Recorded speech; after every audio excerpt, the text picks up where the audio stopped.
Hello and welcome to Life with Jane. What a week I've had and what a week we've got coming up. So let me tell you about the week that I've had. I showed you a video of the 8p veg. Still can't quite believe that there was 8p veg, but I got lots and lots and lots of it. So my fridge is absolutely full.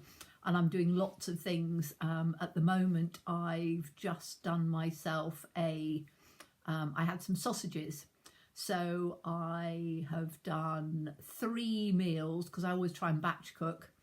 And I did a sausage and mash and onion gravy with carrots and green beans. Because obviously there were green beans in there that were 15p. The potatoes, as I say, were 8p, so I got 2 big bags of them, so 4 pounds of potatoes.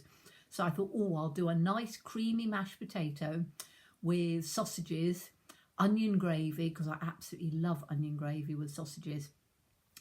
So yes, the traditional sausage and mash and onion gravy. And so I had that for supper last night, or tea or dinner or whatever you call your evening meal.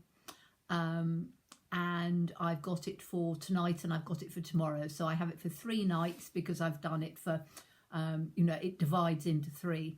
It also means it's quite a good way of cooking and saving on the cooking costs, saving on the washing up costs and all of those things. Because if you do, when there's just one of me, and it's different if you're a family. If you're a family and a big family, then do it as you normally do it. But being just me, if I just put, 1 carrot and a handful of beans and, 2 potatoes and, those sorts of things, it is such a waste of the gas because I might as well cook a pan full of potatoes or just 3 potatoes because they take virtually the same amount of time to cook, whether you're using 1 large pan or 1 small pan. Maybe there's a little bit of difference, but to be quite honest, not a lot. Exactly the same with sausages. You need to cook sausages on all sides, etc. So, and fry your onions and do all of those things. So anyway, I do it in one big bulk. And then, as I say, I will have it one night, the night I've cooked it, and then the next 2 nights because I keep it in the fridge so that then I can just take it out of the fridge, heat it up in the microwave, and I've got some nice home cooked meals for 3 nights, and then I do something else. So I'm not quite sure what I'm going to do with the rest of the veg. I love veg anyway, and vegetables are so good for you because they're full of fibre. And I know some people, can't eat potatoes because of the carbs or the potassium or whatever in them. But, and don't quote me on this because I'm no expert and I've only gone on what somebody said. They said that if you soak the potatoes for 45 minutes before you, so peel them and chop them and everything, soak them for 45 minutes or so before you cook them, then all of I know the starch will come out of it, but evidently some of the potassium comes out of it and it makes it easier to digest. So I don't know about that. Explore it yourself and do some research. It's not something I have to worry about, but I'm always happy to pass on tips and things that people leave in their comments because it's very useful to pass on those tips. And that's why I said we're very much a community here. So comments are always appreciated. Hopefully they're positive. And that brings me on to the next thing of negative Nellies. Now, I always call them negative Nellies. And I'm not talking about my YouTube. I am exceptionally lucky. I very, very, very rarely ever get a negative comment. I normally get positive comments, lovely comments. I occasionally get a question, which is absolutely fine because I love to have questions. It shows that not always have I explained everything maybe as well as I should have done. But then that's me, I just do it. I talk, I don't edit. I sometimes, put sections together but I very rarely ever edit anything, because I think that, you know, part of the process is you listening to me and I'm showing you how to do something, warts and all. You know, when I was doing the crafting for 3-4 years, I used to show everybody all of the craft techniques and things that I did, warts and all. So if there were mistakes, I would show them the mistakes and then see if we could rectify them. Exactly the same with my cooking and my gardening and all of those things. It's just me sharing it with you and looking forward to the comments that you give me with all of the different ideas and things, and that makes a huge difference to me. I love reading all the comments, and I love seeing, you know, how you're enjoying the journey as much as I am. So Negative Nellies, not about YouTube, because as I say, you could probably count on the fingers of one hand the amount of negative comments that I've ever had. And normally they're just somebody who is trying to say something that they think is quite amusing, etc., and think that it'll upset me. To be quite honest, it doesn't worry me if I do get, I wouldn't like to, don't get me wrong, and I'm lucky that I haven't, because I think I always try and be positive about everything. But outside in the world, as it were, there are an awful lot of negative Nellies about. So I think I've told you, you know, there are people, and I'm not sort of going to go into specific details because I know there's quite a few people on here that are local that see. But, you know, sometimes you get people, anything to do with change. People struggle a bit with change. So, you know, we're in a situation at the moment where I volunteer. We have lost the manager that was there for quite a long time, decided she'd had enough of it and left. And although she gave 3 months notice, they didn't get a replacement. They'd spent a lot of time faffing about, and for whatever reason they didn't get a replacement. So we're now 6-7 months down the line. Yes, it's got to be 6 months or so down the line, and we still haven't got a manager in there. And we had somebody who started and lasted for 3 days. And again, I think sometimes if you have a lot of what I call negative Nellies, so people that are don't give people a chance, maybe, will always look at the things that they're not doing right, instead of encouraging people to do the things that are positive. They look at all the little negative things and sort of, you know, nit at them, which I really hate. It's one of my bugbears. I don't like that at all. And exactly the same in where I live at the moment in the town. They are doing major roadworks. Again, it is one of those things that you do sort of question, why are they spending all of this money doing all of these roadworks? The idea is that they are going to be widening the pavements so that it makes it more user-friendly for pedestrians, and they are going to be narrowing the roads and putting more traffic lights and pedestrian crossings and things like that up. Now, the only difficulty is that the town that I live in is a very old town. So it was meant for horse and cart. And it hasn't changed because most of the buildings are listed. It hasn't changed since the horse and cart days. So it means that when, you know, we started with vehicles and things, it wasn't too bad because there were very few. Now that there's more and more houses being built and more estates being built, and every single sort of green field, green space, green whatever, they're putting up another 100 houses on, it means that there's more and more cars on the road, which, okay, fair enough. You've got to have housing for people, because otherwise where are people going to live? And it's one of those things that happens. However, because of that, the congestion in the town means that there are tailbacks right the way around the town. And it can take, what would be a 10-minute journey can take 45 minutes. And the pollution with all of the car fumes, because everybody sits, you know, nose to tail, nose to tail, nose to tail, it gets really, really fumy with all the fumes from the cars. So it doesn't make it a very pleasant experience, even before they haven't started widening the pavements yet. Even before they widen these pavements, it's quite fumy, and it's not the most pleasant of experiences. However, it's in the process of happening, and hopefully by the time it's finished, which is going to take, they said it can take up to 2 years, and we're about 6 months in, that it's going to make a big difference.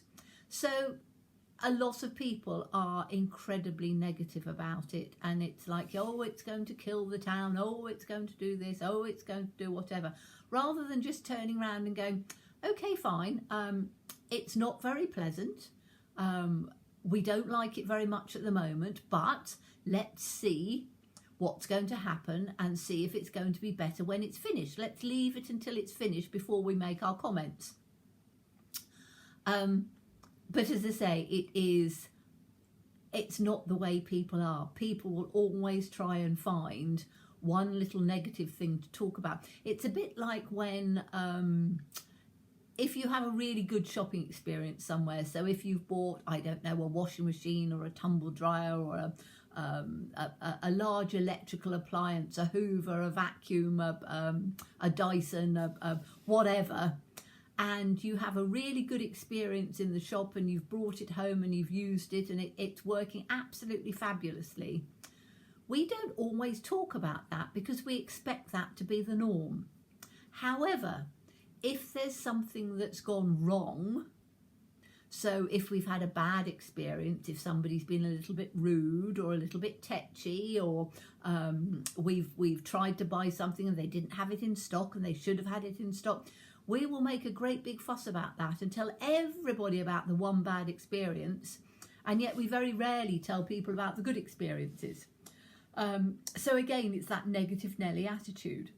And I try and be the, as I've said to you before in the past, I try and be the glass half full rather than the glass half empty, because I'm very much, it makes very little difference whether you are a negative Nelly and a whinging and moaning and all the time, or you're an upbeat positive person and look at the bright side of things and look at the nice things and look at the, you know, appreciate every day that we have. It makes very little difference one way or the other in what actually, well, the actual outcome is. So you can be negative all the time and your day will still be the same, or you can be really positive and your day will be the same. But if you're positive, you tend to feel the day is a nicer day, and everything is nicer, and you know, you can smile more and you can look out and appreciate every little thing. You know, I've always said how lucky I am. You know, I'm very lucky that I have a lovely home and that I have a roof over my head. I'm very lucky that I have a lovely garden and I can go out and sit in the garden and I can grow my own vegetables. I'm very lucky that I have a massive, great big park at the top of the road where I can walk my dog for an hour or so without seeing anybody apart from other dog walkers. You know, I have so much to be lucky for, but a lot of people don't spend much time thinking about how lucky they are and looking at the positive things. So a little sort of food for thought. Are you a positive person? Are you an upbeat person? Is your glass always half full? Do you try and look at the good things in a day and think about the nice things of the day and start the day off with a smile or a walk or a you know, getting outside a little bit? Or are you a bit of a negative Nelly? Are you a bit of a, well, it's not going to be the best of days today, it's going to be a bit cloudy, it's going to be a bit rainy? It's a bit like at the moment. It is, we had a glorious week, 10 days of beautiful sunshine. And now it's turned much colder. You know, I've got a jumper on, I've got a scarf around my neck. And we've had no rain in my part of the country for maybe a splash. But we haven't had any rain for probably coming up for a month. So the ground is very, very dry. I'm having to go out and water my pots and things with a watering can. But it's the sort of thing that a lot of people are like, the weather is never good enough. So it's either, oh, it's way too hot, oh, I can't stand this heat, or, oh, I hate it, it's raining, it never stops raining, it's always wet and miserable, or, my goodness, it's cold, I wish it wasn't so cold, I wish, you know, make the most of every moment, whatever the weather is. There was one of my favourite comedians, Billy Connolly, always used to turn around and said, there's no such thing as bad weather, there's just inappropriate clothing. And that is so true. You can go out, I have to walk, well, I choose to walk my dog every single day. So every morning at 7 o'clock, irrespective of whether it's raining, snowing, sleet, blowing a wind, blowing a hoolie, whatever the weather, every single morning I go out. But I have appropriate weather gear. I have, you know, waterproofs, I have Wellington boots, I have walking boots. The dog has a coat if it's very cold. The dog has a coat if it's pouring down with rain, so that she doesn't bring wet back into the house too much and get too soaked. So there's no such thing as bad weather, there's only inappropriate clothing. So that's another little food for thought. So let's go on to what we're going to be doing this week. So I've done the 8p veg thing from last week.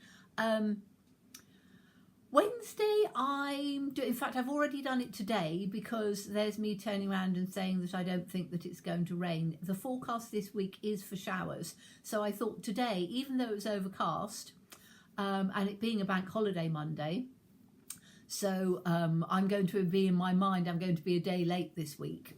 I thought that I would do my garden one today. So I've done my walk around the garden so you can see what's going on, walk in the greenhouse so you can see how the little veggies are coming on, and they're all sort of sprouting up beautifully, which is great. So I'm really pleased with that. Yes, the apple blossom is just beautiful. So yes, that's my Wednesday video. And then on Friday I'm doing a traditional cake recipe. Now this is a recipe called a Victoria sandwich. Now traditionally a Victoria sandwich was your 2 layers of cake and you put inside jam.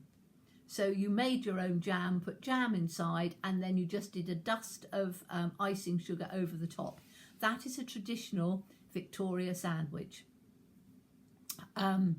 However, the actual base recipe, you can make all sorts of things with it. So you could turn it into a chocolate cake by adding some cocoa powder. You can turn it into a lemon cake by adding some lemon zest. You can turn it into whatever cake you want and whatever frosting. It is a really lovely, light recipe. And basically it is the same quantity of all of your ingredients and half the amount of eggs. So if you're doing, I do things in ounces. So if you are doing 4 ounces of sugar, fat, flour, you have 2 eggs. If you're doing a 666, you have 3 eggs. An 888, you have 4 eggs. So I will show you the recipe and show you how I did. And there's a bit of a boo-boo at the end. So you'll have to watch it to the end to see the boo-boo, which is quite amusing, because I did a rather nice, just a frosting to go on the top. So a buttercream, which is just butter and icing sugar, and mixed it all up, and I put it on the cake when the cake was still warm. You have to wait until the cake is absolutely cool, cold. Even if it's cool, it can just sort of start to slide. And my cake was warm. It wasn't hot, but it was warm. So I'm putting this icing on, and it's slowly just spreading its way across the cake. Once it had cooled, once it was out, because it was a cake for me, I put half of it in the freezer, and in fact I think I've just finished it now, because I do most of my recipes a few weeks ahead of time. It was absolutely delicious, and was as light as a feather. So it's a really lovely recipe to do. So that's that one. And then I'm going to be doing some more recipes. You know, I turned around and said that I was that the bacon and onion steamed suet pudding was and still is my most popular video of all time, including all of my craft videos, etc. I've now got, I think, 75,000 views, which is incredible considering that most of my videos have, you know, a couple of hundred. 500, I think I'm doing really well. So 74,000 is incredible. But I've got a lot of new subscribers from that, which is lovely. And I hope you're all still watching and enjoying enjoying my ramblings and things like that as well. So I promised that I would do a treacle, it's golden syrup, but a steamed sponge pudding, or a steamed treacle pudding. And but I'm going to, rather than spending, because a lot of people said, oh, it's going to be quite expensive when you have to steam it for an hour and a half or 2 hours on top of the thing with the gas. And yes, that's right. So I did bread for you last week that was proved in the microwave. And no, the microwave isn't turned on. You're just using the microwave as a box that is going to be steamy and warm to prove your bread. So that was a little mistake I made. I didn't make that abundantly clear on the video. So a couple of, or one lady had turned around and said, you know, what temperature would you put the microwave on? And the microwave isn't turned on. The microwave, you microwave the hot, the glass, a pint glass of cold water for 2 minutes, so that gives the warmth and the steam.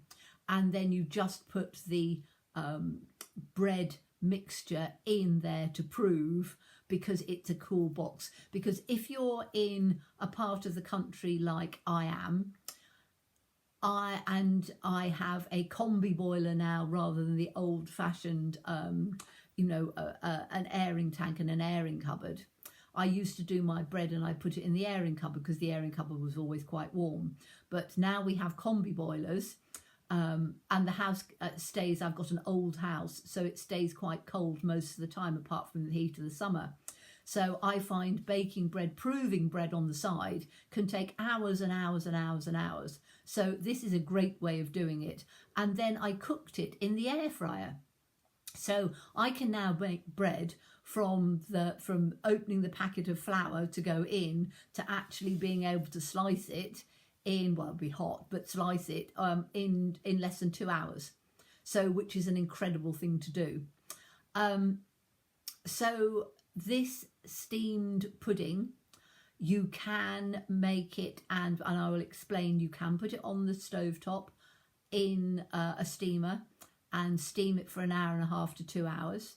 However, I'm going to do it in the microwave in 10 to 12 minutes. So I'm going to have a go at doing that later on today, and that will be shown not this week but next week, so that will give you a little something of what's coming up there. So I think that's probably about it for me turning around and tell you what's happening. I was going to show you, yes I am going to show you, I'm in the middle of doing this. I was showing you on Wednesday my English paper piecing. And I'm going to show you every week how much I've got with it. So I'm going to have to stand back a bit. Whoops, I'm in the middle of sewing this bit on as well. So I'm now, see if I can hold it up a a bit like that. I've done that much of it. So it's actually getting there quite well. That's I've got on the side to be able to do the sewing with. And that is something that I will be making over the next several months, I think, because it's all hand done. And it's called English paper piecing. And I'm doing, you know, a little bit at a time, and all of it is done with scraps. So it's all upcycled, and it's all done with scraps that I have been donated and given. Or, as I say, last week I went to the Phyllis Tuckwell and got some fabric scraps, so I showed it to you for the first time then. But it's going to be a double quilt for the bed. So it's going to take me a long time, and it's the first time I've ever done a quilt like this. So I'm really enjoying the process. I love to be able to sit and do that in the evenings. So that's something for that you'll be able to see sort of grow as time goes by. So, as always, please stay safe and well. Please be kind, and look forward to seeing you again soon. Bye-bye.